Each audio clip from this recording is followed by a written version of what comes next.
আসসালামু আলাইকুম। আমি একজন কৃষক। আমার অনেক দিন করার শখ পেঁপে করার, কিন্তু আমি ওই রকম পেঁপে করতে পারি না। বড় গাছ লাগাই, উপরে যায় পেঁপে ধরে।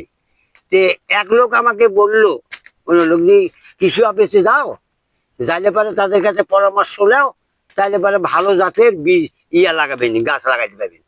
তখন আমি গেলাম ইন্নামাতুর কৃষি অফিসে।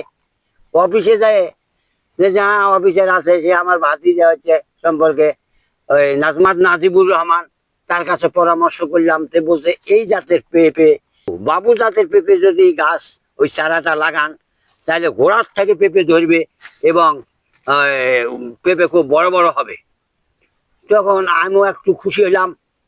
খুশি হয়ে তখন আমি ওই জাতের গাছের চেষ্টা করলাম, করে পাইলাম। পায়ে অনেকগুলি গাছ নিয়ে আসলাম, নিয়ে এসে লাগালাম। কিন্তু বৃষ্টির পানিতে প্রায় 25-30টা গাছ নষ্ট হয়ে গেল। এবার বৃষ্টি খুব বেশি, নষ্ট হয়ে গেছে। তারপরে পেঁপে যখন ধরছে, এখন দেখেন, এখন আমার মনটা খুশি হচ্ছে। কারণ এখন দেখেন যে কত সুন্দর পেঁপে গোড়ার থেকে ধরছে। এবং এই গতকাল আমি ওই প্রায় 2 মণ পেঁপে নিয়ে গেছি বিক্রি করতে। এখান থেকে চলি না, তা আরো ঘন ছিল পেঁপে, নিয়ে গেছি। এখন খালি এই গাছটা না, দেখেন আরো গাছ এইদিকে দেখেন, এই সব গাছই এত সুন্দর পেঁপে ধরছে যে বলার শেষ নাই।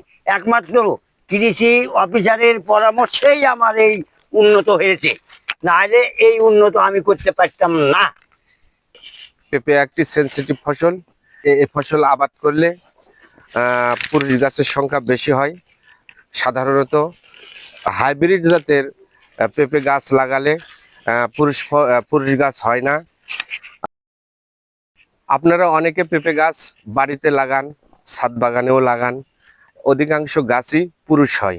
কিন্তু হাইব্রিড জাতের পেঁপে গাছ পুরুষ হয় না, মহিলা গাছ হয়।